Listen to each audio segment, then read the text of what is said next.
My stepdaughter told me to get lost, and my wife agreed. So I did. The fallout was bigger than any of us imagined. The moment I stepped into the living room on Saturday morning, a strange stillness hit me. The house was always quiet before noon, but this was different.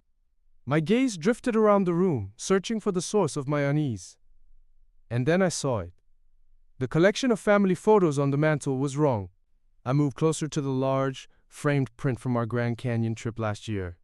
The breathtaking landscape was still there, but my image had been expertly removed. I was gone from every single photo, leaving behind unsettling gaps in 4 years of shared memories. Standing there, my morning coffee forgotten in my hand, I heard the floorboard creak upstairs. The door to my stepdaughter Chloe's room closed softly. Her footsteps paused at the top of the stairs. She knew I was down here. After a tense moment, she descended, her eyes locked on her phone, purposefully avoiding my gaze as she made her way to the kitchen. "Morning," I said, my voice even. The silence that answered was a deliberate, heavy thing. 4 years. I had been in Chloe's life for 4 years. 4 years of patiently building a bond, of late-night movie marathons and helping with history projects, of trying to be a steady presence without overstepping. Now at 16, she was pushing me away with a force I hadn't anticipated. It wasn't just teenage angst. This felt calculated. It had started the week before, when I'd offered to help her with a history paper she was struggling with. Her reaction was a verbal slap. "Stop acting like you care about my schoolwork. You're not my real father." I'd heard similar words before, but the venom in her tone was new. My wife Claire was in the next room and certainly heard it, but she remained silent. Her silence felt like an endorsement. The tension escalated daily. Pointed looks when I left the dish in the sink, doors that shut with a little too much force, conversations that abruptly ended the moment I walked in. Claire became a stranger, brushing off my concerns. "She's just being a teenager, Mark. Don't take it personally." But last night, the fragile peace shattered. Chloe was on her phone at the dinner table, a clear violation of our house rules. When I gently reminded her, she slammed it down. "God, why are you always trying to control me? Can't you just leave me alone for once?" "Chloe," I began. "I'm just trying to." "Trying to what? Play the perfect dad? I have a father." She shot up from her chair, the legs screeching against the hardwood floor. "Why don't you just get lost?"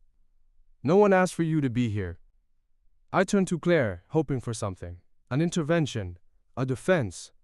Instead, she placed her fork down with quiet finality. "Maybe it would be for the best if you did." The words sucked the air from the room. 4 years of memories flickered through my mind. Chloe's laughter at my terrible puns, the time she called me for a ride after her first breakup, the pride on Claire's face when Chloe asked me to help her practice for her driver's test. I rose from the table, my dinner untouched. "Okay," I said. "Okay, what?" Chloe snapped, a hint of uncertainty in her eyes. "If that's what you both want." "Okay." I went upstairs and grabbed my old gym bag from the closet. I could hear their hushed, urgent whispers below, but neither of them came to stop me. As I packed a few days' worth of clothes, a strange calm settled over me. My hands were steady. When I came back downstairs, Chloe had retreated to her room. Claire was standing by the door, her arms crossed. "So that's it? You're just gonna run away?" "You said it would be for the best," I replied, grabbing my keys and wallet. "I'm just respecting your wishes." "That's not. I didn't mean it like." She faltered, her pride silencing whatever came next. "I'll be at Leo's," I said, pulling my bag over my shoulder. "I'll sort out a more permanent arrangement soon." I paused at the door, turning back to her. "When Chloe said those things before, it was one thing, but hearing you agree with her, that changed everything, Claire." The drive to my friend Leo's was silent. He saw the look on my face and had the guest room ready in minutes, no questions asked. He's that kind of friend. I shut off my phone and finally fell into a restless sleep. This morning, I woke up in an unfamiliar room. When I finally powered my phone on, it erupted. 15 missed calls. 9 from Claire, 4 from Chloe, 2 from my sister, Jenna. Over 30 text messages, 5 voicemails. I haven't listened to a single one. I'm sitting here now, watching the world go by outside Leo's window, thinking about those empty spaces in the photographs. Maybe the gaps were always there, and I was just the only one who couldn't see them. My phone buzzes again. It's Chloe. I stare at her name, wondering what she could possibly have to say. But I'm not ready to find out. Sometimes walking away is the easy part. It's figuring out if you should ever go back that's hard. Update 1. Thank you to everyone who commented on my last post. The support was unexpected and genuinely appreciated. To answer the common questions, I have now read the messages, but I haven't replied. I am still staying with Leo. This morning felt like a repeat of the last few days, staring blankly at my laptop, pretending to work, while my mind was elsewhere. Then, over coffee, Leo turned my world upside down again. "Vincent's in town," he said, pushing his phone toward me. On the screen was a recent photo of Chloe's biological father, tagged at a downtown steakhouse just 2 weeks ago. The same Vincent who hasn't paid a dime of child support in 4 years. The same Vincent who has missed Chloe's last 5 birthdays. Suddenly, the timeline of Chloe's hostility clicked into place. I reread Claire's texts. They had progressed from angry, "Walking out is so mature, Mark," to worried, "Please, just let me know you're safe," to desperate. Her most recent message read, "We need to talk. It's about Vincent. Please, call me." My sister, Jenna, stopped by this afternoon with takeout and her signature brand of tough love. "You look awful," she said, making herself at home on Leo's sofa. "Nice to see you too, Jenna." "I saw Chloe yesterday at the Northgate Mall," she said, getting straight to the point. "That caught my attention." "How was she?" "She was having coffee with Vincent." "She didn't spot me." Jenna studied my face. She had this look like she was afraid to hope for something. "You know the one." I knew it all too well. It was the same expression she had when she was waiting to hear back from the summer arts program she wanted so badly. "He's been messaging her for months," Jenna went on, making all the old promises about how this time will be different. A knot formed in my stomach. I opened Instagram, an app I rarely use. Chloe's newest post was a selfie of her and Vincent, captioned, "Reconnecting with my real family." The comments were a stream of hearts from her friends, who had no idea about the man's history. Leo, who had been listening from the kitchen, chimed in. "Remember what happened the last time he surfaced? When Chloe was 12. I remembered it vividly. Vincent had breezed back into town full of grand gestures and empty promises. He lasted 2 weeks before vanishing again, leaving a heartbroken girl in his wake. It took Claire and me months to help Chloe rebuild her self-esteem, to convince her that she was not the one to blame. As if summoned, my phone buzzed with a text from Claire. He's asked her to move to Austin with him. She's seriously considering it. Mark, I know I messed up, but she needs you. She won't listen to me. I typed and deleted 6 replies. You told me to get lost, but now you need my help? The irony was infuriating. Then, another notification. A new Instagram story from Chloe. It was a photo of brochures for Texas University spread on her bed. The caption, "Time to find my real path." Those were Vincent's exact words from 4 years ago, just before he moved for his real path and stopped returning his daughter's calls. Jenna saw the look on my face. "What are you going to do?" "I'm thinking about our wedding day," I said quietly. In her little speech, Chloe said, "Sometimes the best family is the one that finds you." And now she's posting about her real family and her real path, and Vincent is playing the role of a lifetime. "She's completely under his spell," Jenna said. The phone rang, an unfamiliar number. "Mark, this is Mrs. Gable, Chloe's guidance counselor at Northwood High.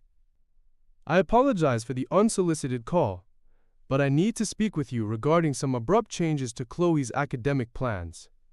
Would you have a moment to meet tomorrow morning?" I agreed, my mind racing. Chloe was a straight-A student with ambitions for a top-tier university. What could have changed so drastically? When I hung up, Leo and Jenna were both watching me. "Well?" Jenna asked. "Well?" I said. "I think my silence is over." I finally opened the voicemail from Chloe. Her voice was small and hesitant, a stark contrast to her usual confidence. I know you must hate me, I get it. But I need to explain why I said what I did. About Vincent. Please, just call me back. Her tone reminded me of the 12-year-old girl who believed her father's lies, only to be crushed by them. I'm meeting with Mrs. Gable tomorrow at 9. After that, it's time for some long overdue conversations. The thing about disappearing is that it gives you a clear view of everything you've left behind. My screen is still lit up with the school's number. Beside it is a new text in a group chat I was apparently never removed from. It's from Vincent. Family dinner tomorrow night. Big announcement.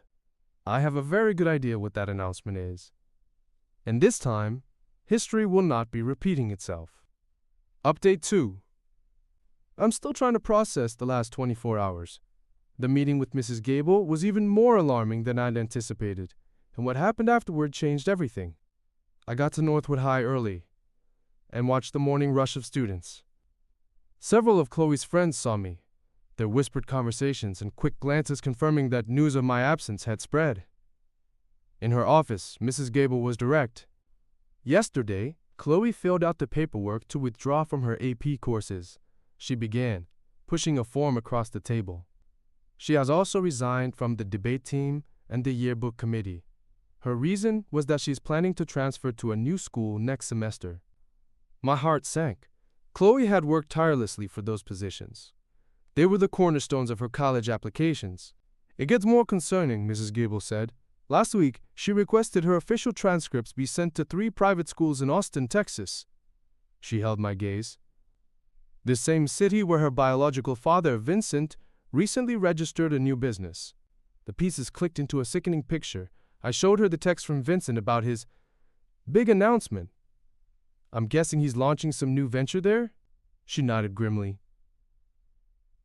Chloe mentioned a green energy startup she said her father was looking for family investors to help get it off the ground. That familiar cold dread washed over me. The same feeling I had 4 years ago when Vincent convinced Claire to invest in a can't-miss boutique hotel deal, an investment that vanished along with him. I drove from the school directly to the house. Claire's car was in the driveway. I saw her through the window, pacing anxiously, her phone pressed to her ear. The moment she saw my car, she rushed to the door. He's after her college fund, she said, the words tumbling out before I was even inside. He's been spinning these fantastic tales about a tech company that's going to change the world. He told her if she invests her savings now, she'll have enough money to go to any university she wants. Where is she now? With him. Getting coffee. Claire's voice broke. I told her it was a scam, Mark. She accused me of being jealous because he's finally being a father. She said, at least he believes in my dreams. I sat down at the kitchen island, right where our family had imploded just days before. Why didn't you tell me he was back in the picture? I thought I could handle it, she admitted, her shoulders slumping in defeat. I thought I could keep him away. Then you two had that fight, and she said those things. I panicked. I sided with her because I was terrified that if I pushed back, she would choose him and I'd lose her for good. The front door opened before I could formulate a reply. Chloe walked in and froze, her eyes widening when she saw me. She was wearing a new designer jacket, a gift from Vincent, no doubt, but her eyes were puffy and red. What are you doing here? She asked, her voice lacking its usual defiant tone. Dropping your AP classes? I asked gently. What about your plans for USC? Plans change, she muttered, refusing to meet my eyes. Dad says. Vincent says. I corrected softly. I saw a flicker of doubt cross her face. He has connections there. This startup is a sure thing. Like the gourmet food delivery service was a sure thing? Or the boutique hotel investment? I opened my laptop, which I had brought in from the car, and turned it to face her. I did a little research this morning. Would you like to see Vincent's public business records? His credit score? Or perhaps the 4 pending lawsuits against him from his last sure thing investment?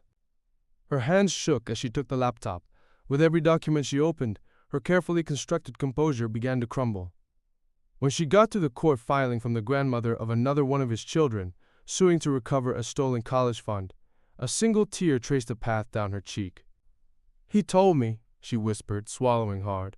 He told me he had changed, that he just wanted to make up for lost time, that we could finally be a real family. She looked up at me, her eyes filled with a dawning horror.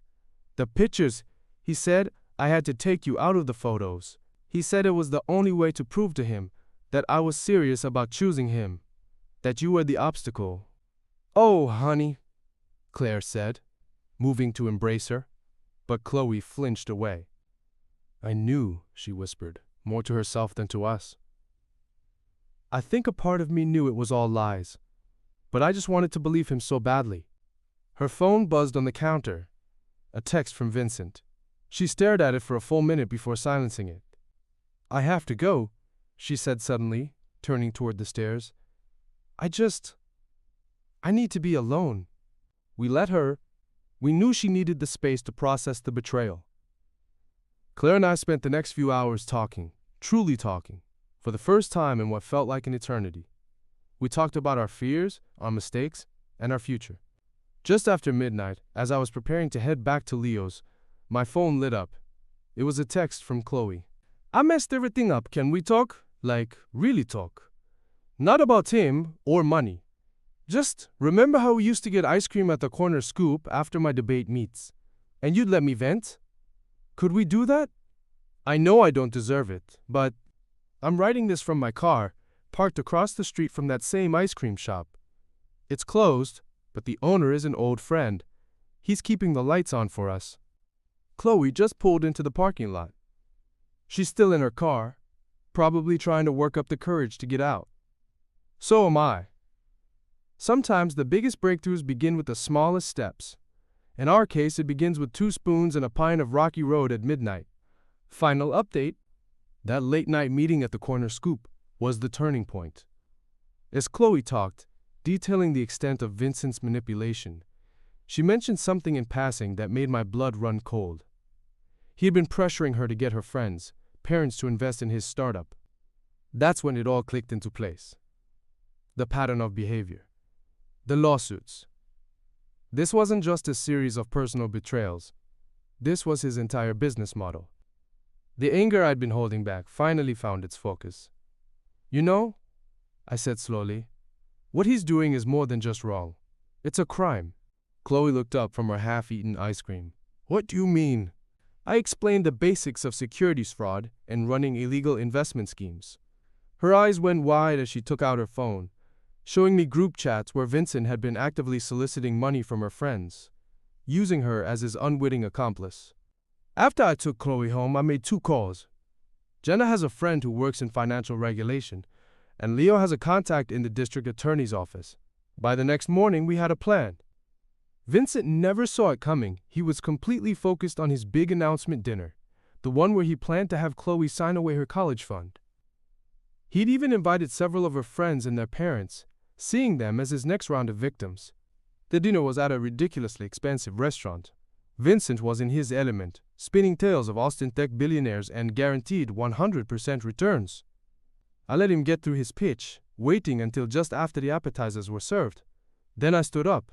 Vincent, before you continue, I announced to the table, there are a few other guests who'd like to join us. On cue, 2 investigators from the DA's office and a federal agent walked through the door. The look on Vincent's face shifted from smug confidence to confusion, and then to pure terror. It turned out, our case was just the tip of the iceberg. The investigators uncovered a web of fraudulent schemes across 3 states, totaling over $1.8 million. Every time he had reappeared in Chloe's life, it coincided with him setting up a new batch of victims. The boutique hotel that cost Claire her savings? A component of a much larger real estate scam. The best part? Vincent had gotten arrogant. He had documented everything in texts and emails to Chloe, convinced his own daughter would never betray him. Her forwarded messages provided the investigators with an airtight case. And the parents at the dinner? They had agreed to wear wires. Every lie, every illegal promise Vincent made that night was recorded. He actually tried to make a run for her, shoving the waiter aside as he bolted for the exit. He didn't get 5 feet before restaurant security tackled him. As they cuffed him, he looked at Chloe, his face a mask of pathetic desperation. "Honey, this is just a big misunderstanding. Tell them, I'm your father." Chloe stood tall, walked over, and took my hand. "My father is right here," she said, her voice clear and strong. "And he just watched you get what you've deserved for a very long time." The fallout was significant. News stories, other victims coming forward, a mountain of evidence. His green energy startup was nothing more than a slick website with stock photos. Vincent is facing 10 to 15 years in prison. But the real victory wasn't watching him get led away in handcuffs, it was in the small moments that came after. It was Chloe ceremoniously packing up every gift Vincent had ever given her and handing the box over as evidence. It was watching her re-enroll in her AP classes and rejoin the debate team. The parents who had been targeted, instead of being angry with Chloe, organized a community seminar on investment fraud to help prevent others from falling for similar scams. Last night, Chloe asked me to look over her college application essays. "Well," she said with a small smile, "I definitely have a unique personal story now. Not many kids can write about how they helped the FBI take down their con artist father. Claire and I are in therapy. There's a lot of healing to do. But yesterday, I watched her carefully put my pictures back into the frames on the mantle. That single act spoke volumes. This morning, Chloe came downstairs with an envelope. "I found this," she said, sliding it across the counter. "It's the investment contract Vincent wanted me to sign. I thought it might be useful for the case file." I looked at the envelope, then at her. "Want to drop it off at the DA's office together?" Her grin was the real, unguarded one I hadn't seen in months. "Yeah. Can we get chilly after?" Some might say what we did was harsh. But real family doesn't try to build their future by destroying yours. Real family shows up. Vincent's sentencing is next month. Chloe is preparing a victim impact statement. She asked me to help her edit it. "It needs a powerful closing," she told me. "Something to show I'm more than just what he tried to make me." She's already living that ending. It's in the confidence she carries, the advocacy work she started, and the new set of university brochures on her desk. She's finding her real path, on her own terms. Tonight, the three of us are having a family dinner. Chloe's making her famous chili, from the recipe I taught her during the lockdowns. It's normal, it's boring, and it's absolutely perfect. It's the kind of quiet, happy life Vincent will have plenty of time to think about, from behind bars.